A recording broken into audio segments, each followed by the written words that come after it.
Başta 31 yıl önce Özgür Gündem'in bombalanmasının yıl dönümü yarın 33 Aralık'ta orada hayatını kaybeden ve bütün özgür basın emekçilerine bundan dolayı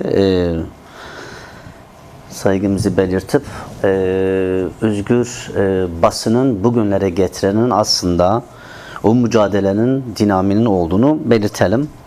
Evet, aslında bir yıla yakındır görüşmelerin ya da müzakere ya da iletişimin geliştirdiği bir süreçten geçerken psikolojik bir aşamayı aştık.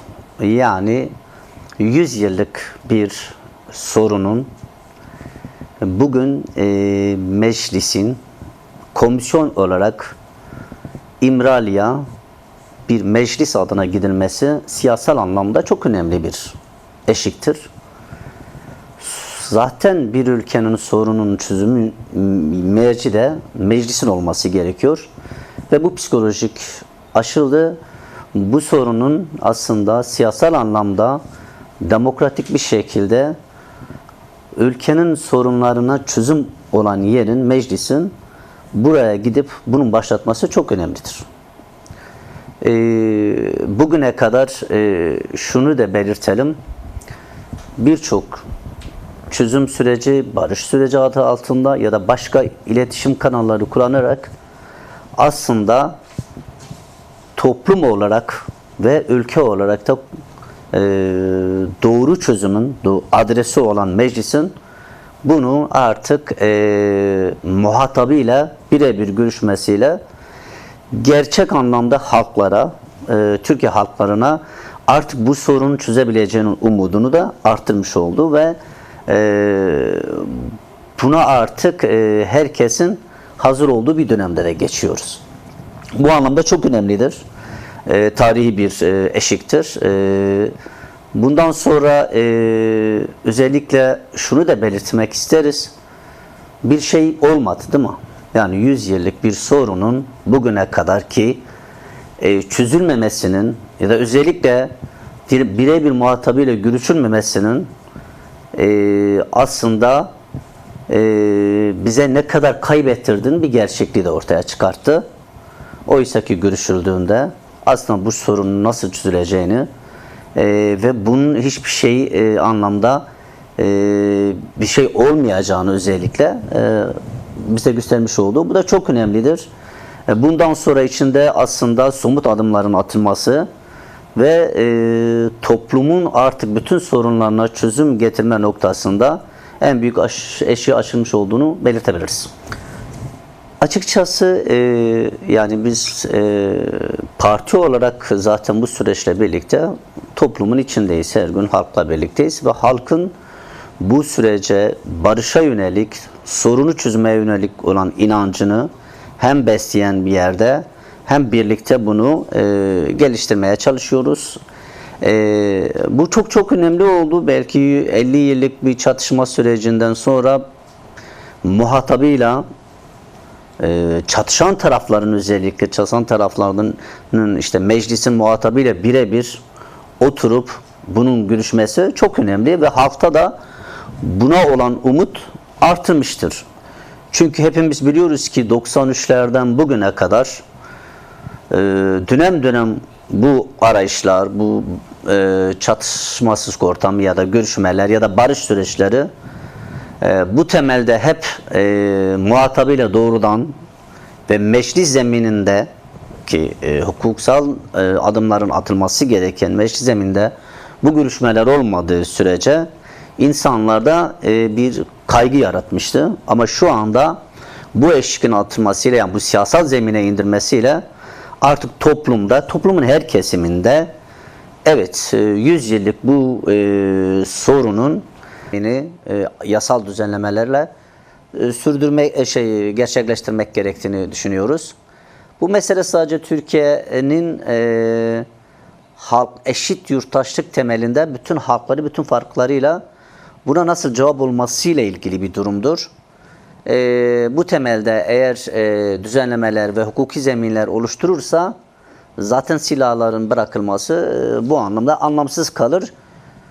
Çünkü norm devlet anlayışının olduğu bir toplumda ve hukukun üstün olduğu bir toplumsal mutabakatta zaten farklı bir arayışın olma ihtimali ortadan kalkmış olur. 24 Kasım'daki yani komisyonun görüşmelerinin ana konulardan birisi bu iken diğeri Suriye'deki Kürtlerin özellikle Suriye'deki yönetime ortak olmayla ilgili de sorular sorulmuş, gündeme gelmiştir. Şimdi 1000 yıllık kardeşliğin oluşabilmesi için sadece Türkiye'deki sınırlar değil, bütün coğrafyadaki kardeşliğin aslında inşa edilmesi gerektiğini belirtilmiştir. Eğer oradaki kazanımları bir kaygı temelinde iktidar tarafından bakılırsa aslında buradaki kardeşliğin gerçekleşme durumunda olmayacağını, bundan dolayı hiçbir parçanın birbirine bir tehdit olmaktan çok aslında birbirini besleyen, birbirini güçlendiren ve Orta Doğu'da özellikle son dönemdeki işte enerji yolların savaşında bu halkları, bu ülkeyi, bu Türkiye'yi güçlendirecek bir duruma gelir. Buna bu temelde yaklaşır. Aslında buna değinmişken 6-7 Eylül'de uluslararası bir barış konferansı da vardır. Belki de bu barış konferansı Suriye'deki Kürtlerin temsilcilerin buraya gelmesi de bu barışa da bir katkı olur, bir ön açılır. Bu özellikle Sayın Abdullah Öcalan'ın bütün alanlardaki hareketin bu kardeşleşme, bu hukuki zemini ortaklığı geliştirmenin bir parçası olduğunu belirtiyor. Olaya böyle bakmak gerekiyor. Siyasi rant, kaygılarla değil, yarının iktidarını kurtarmayla değil, 100 yıllık toplumsal yeniden ortaklaşmayı esas alan bir çerçeveyle olaya bakıyor. Ve bu temelde de çok şeffaf, açık bir şekilde komisyonla gelişen toplantıda bunları dile getirilmiştir. Anlatılan kadarıyla, basına çıkan kadarıyla. Mesele bu noktada net olduğunu, mesele Kürtler ve Türklerin birlikteliğinin hukuksal zeminde ortak vatanda eşit bir şekilde ve o Orta Doğu'daki bugünkü koşullarda birlikte bir güç olma durumunu dile getirmiştir. Bu anlamda da nettir. Bütün alanlarla birlikte bu SDG içinde geçerlidir. Bunun bir parçası olduğunu zaten Sayın Mazlum Abdi'nin de bir açıklaması oldu. Gerekirse de koşullar olursa bunun bir parçası olma ve bunu geliştirme noktasında hazır olduklarını belirtmiştir. Şimdi tabii yani meclisin tüzüğünün bazı diyelim ki ülkeyi ilgilendiren konularla ilgili böyle bir tüzük veya mütebat şeyi olabilir, işleyişi olabilir. Fakat bu sürecin aslında bütün toplumu ilgilendiren ve bu anlamda özellikle şeffaf olması noktasında DEM Parti olarak biz bunun şeffaf olmasının aslında bir güven artırıcı ve bütün halkları bu işin buradan mağdur olan bütün kesimlerin de gerçeklerin takipçisi olma noktasında talep ediyoruz. Çünkü aslında kamuoyuna, mecliste tartışılmayan her ve özellikle yani gizli kalınması noktası olan her soru kendi içinde aslında süreci zehirleyebilecek sorunlar da barındırır. Basın yayın organlarından tutun bu süreci baltalamaya yönelik yalan yanlış haberler ya da yönlendirmeler ya da farklı işte hiç olmadık şeylerin gündeme getirilme durumu da gelişir. Bundan dolayı aslında Sayın Abdullah Öcalan bu süreci de geliştirirken ve bugüne kadarki işte çözüme olan bakışı kendi örgütünün kongresini bile dünya kamuoyuna ve bütün alanları, bütün her yerde şeffaf bir şekilde yapılan bir çatışmayı yapan bir taraftır ve bu anlamda bu sürecin de bu temelde olmasını talep ediyor. Yani bu sorunu bütün halk bu acıları çekti. Bütün ülke bundan yara aldı. O zaman bütün ülkenin bütün siyasi partiler ve bütün STK'ların kamuyu ilgilendiren her şeyin şeffaf bir şekilde açık ve hiçbir tereddütte yer kalmadan, gizli bir şey olmadan oluşturulmasını talep eder. Çünkü bugüne kadarki başarısız o denemelerin sonucunda aslında daha çok siyasal zeminde ve kamuoyunda yapılmayan istihbaratı, MİT ya da başka kanalları olduğu için bugün hala bunun sonuçlarını cezaevlerinde, farklı yerlerde, sürgünlerde yaşayan kesimler oldu. Bundan dolayı her şeyin şeffaf olmasını DEM Parti olarak biz talep ediyoruz. Çünkü hala o dönemde özellikle barış sürecinden sonra bu süreçte görev alan birçok insanın, yoldaşların, arkadaşlarımızın hala içeride olduğunun durumu da söz konusu. Yani nihai hedef zaten gerçi bu gecikmişleri söylerken aslında komisyonun İmralı'ya gitmesiyle birlikte bu en azından eşiğin aşılması anlamda önemli.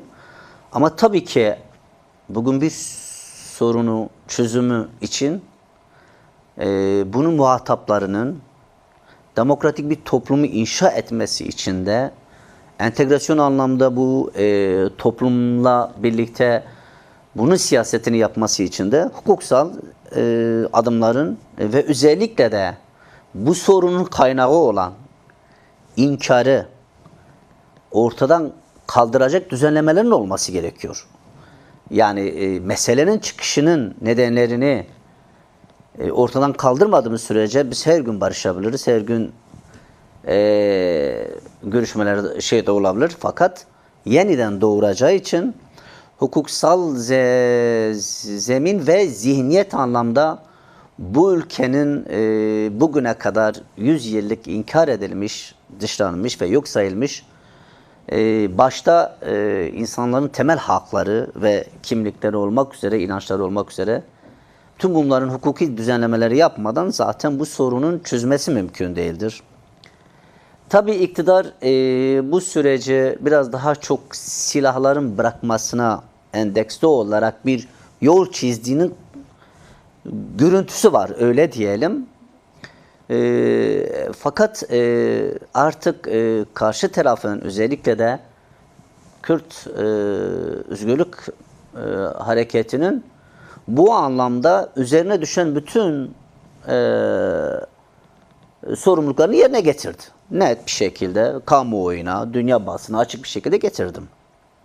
Şimdi bundan sonra getireceklerinin oluşması için de Türkiye'nin bu hukuksal adımların atılması gerekiyor. Topluma gelecek, nasıl gelecek? Toplumun siyasal anlamda örgütlemesini yapacak, nasıl yapacak? Ve bundan dolayı bu hukuki adımların atılmanın sürecine gelmişiz. Tabii iktidarın gündeminde 11. paket, bazı yasal... Yani 11. yargı paketi tam olarak bu şeye uygun bir paket mi? Maalesef değil. 11. paket maalesef Covid döneminde aslında hukuksal olarak dar kalınan ama şu anda birazcık daha kapsamı genişleten bir düzenlemedir. Bu düzenlemede ne öğrenciler, ne siyasetçiler, ne toplumun hiçbir kesimi yararlanmıyor. Hatta maalesef bu sürecin olduğu bir dönemde halen basın yayın üzerinden internetin daraltması, bant daraltması, ondan sonra yani hukuki anlamda daha aslında toplumun özgürlüklerini geliştirmesinin tam tersi daraltmasına yönelik adım paketin içine maddeler de konulduğunu görüyoruz. Bu zaten o süreçle ilgili bir durumdur. Bugünkü sürece yönelik herhangi bir durum değil. Bugünkü sürece yönelik Cumhurbaşkanı'nın hukuk danışmanının farklı önerileri basına yayınlandı. Yani özel hukuki düzenlemeler falan.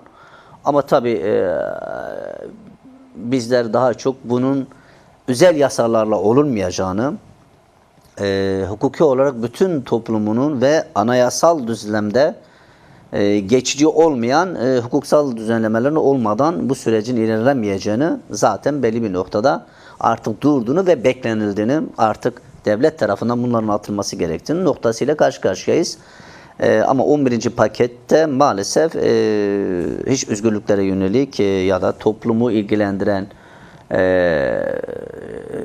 genel kesimini yani ilgilendiren bir durum yoktur. Sadece kapsamını biraz sayısal anlamda 50.000'e yakın o dönemde bir gerçekleştirmeyen 2023'ten önceki suçlarla ilgili geliştirmeyen genişletme durumu vardır ve buna ek olarak işte internetle ilgili, bütçeyle ilgili bazı aslında antidemokratik yasal maddeler içinde barındırmaktadır. Evet.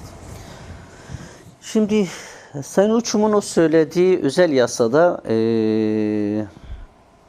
toplam 150 kişi, 200 kişi bile geçmeyen bir yararlanma var. O kadar toplumsal alt üst olduğum, işte binlerce insanların öldüğü o sorunlarda sadece o özel yasa 150 kişi kapsamış. O yasanın aslında bir çözüm olmadığını bugün gelinen süreçte ortadadır zaten. Mesele özel yasalar ve geçici olarak bir yasanın çıkması değildir. Farz edelim ki özel yasa çıktınız. Bu ülke demokratlaşmadığı sürece, bu ülkede herkes kendini, bu ülkenin bir parçası, birinci sınıf vatandaşı görmediği sürece bu nasıl? Yarın yine karşı karşıya geliriz. Hepimiz biliyoruz ki barış grupları geldi bu ülkeye. Ne oldu? Yeniden aynı süreçler gelişti. Yani barışmanın, yeniden toplumsal ortaklaşmanın yolu geçici hukuksal düzenlemeler değildir. Zihniyet olarak bu ülkede bütün halklarıyla, inançlarıyla barışacak mı ve bu ülkenin bir parçası olacak mı olmayacak meselesidir.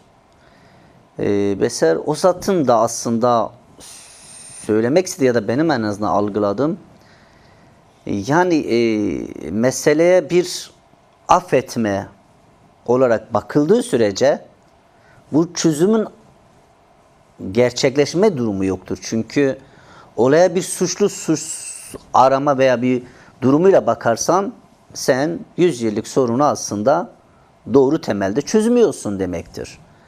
Onun için 100 yıllık inkarın kabulüyle başlanması gereken bir durumdur bu süreç. Eğer 100 yıllık inkarı, katliamları, asimilasyonu kabul edip evet bizler 1000 yıldan beri nasıl ortak bir yaşamı, eşit bir yaşamı esas alacağız, üzerine bir hukuksal zemin olmadığı sürece halen meseleye affedip etmeme mantığıyla bakarsan bu sorun çözülmez. Yeni bir sayfa açıyorsak, bu 100 yıllık tarihe bir parantez kapatacaksak, bu coğrafyada yaşayan, bu ülkede yaşayan bütün kesimlerin oluru ve iradesiyle yeniden bir düzenlemenin olması gerekir. Biz DEM Parti olarak bu temelde bakıyoruz. Yani açıkçası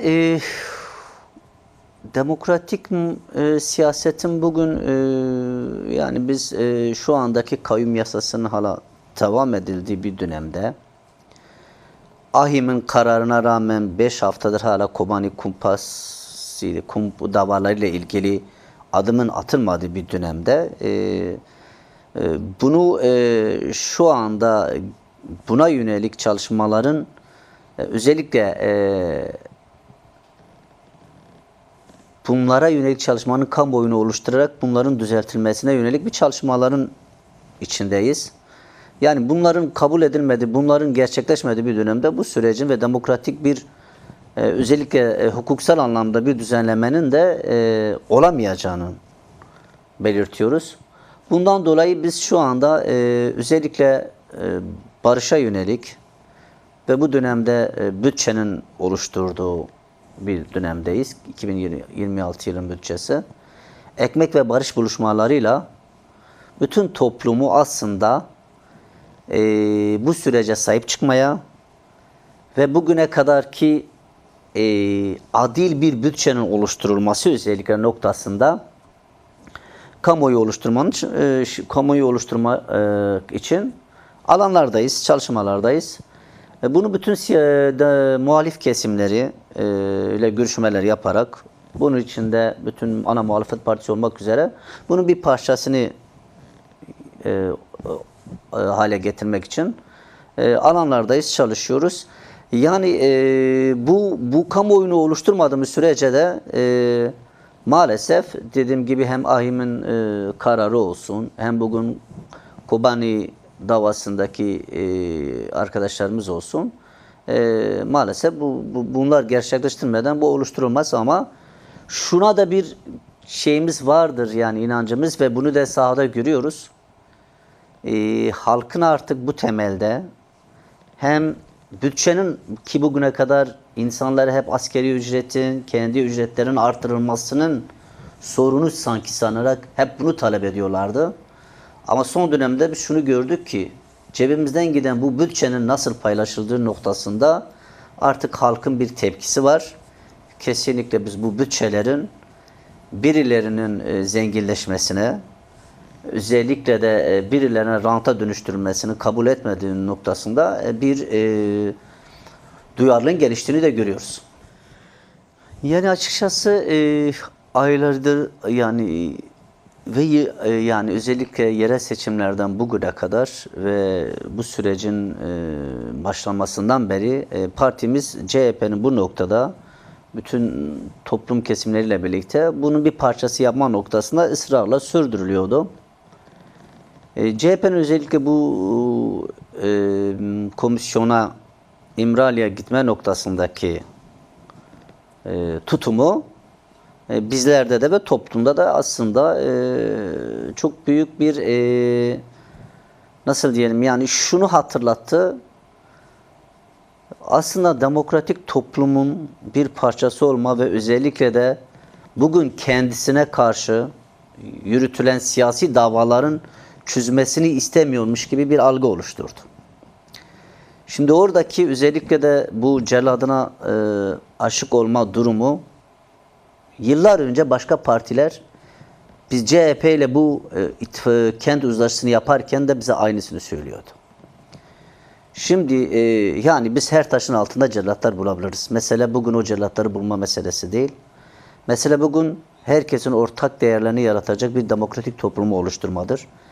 CHP'de kendi iktidarın nasıl, özellikle AKP'nin kendini iktidarda ve özellikle tutmak arayışının nasıl sürdürüyorsa, sanırım CHP'de bugünden sonra özellikle de Zafer Partisi gibi İYİ Parti ve özellikle Kemalistlerin onları zorlayarak da kendi iktidarının o bencilliğe, o arayışın içine girme durumu var, ama biz bu negatiflikleri ön plana çıkartmak istemiyoruz. Biz yeniden aslında kendilerinin hani bundan sıyrılıp yeniden bütün halkların çıkarı olan demokratik temelde ve bütün sosyalist kesimlerle birlikte bu mücadelenin bir parçası olmasına yönelik yeniden buraya çekmeye çalışıyoruz. Yani bunu ön plana çıkartıp daha kutuplaştırmanın ötesinde yeniden ortaklaştırmak için özellikle de sahada bunu yapıyoruz. 2 gün önce Sancaktepe'de yine kendilerinin özellikle halkların buluşmasında çağırdık. Bundan sonraki eylem etkinliklerde de bunda ısrarcı olacağız. Mesele bir iktidara gelme meselesi değil. Mesele bir demokratik bir toplumu inşa etme meselesidir. Bu temelde biz siyaset olarak bunda ısrarlıyız. Bu anlamda da onları zorlayacağız.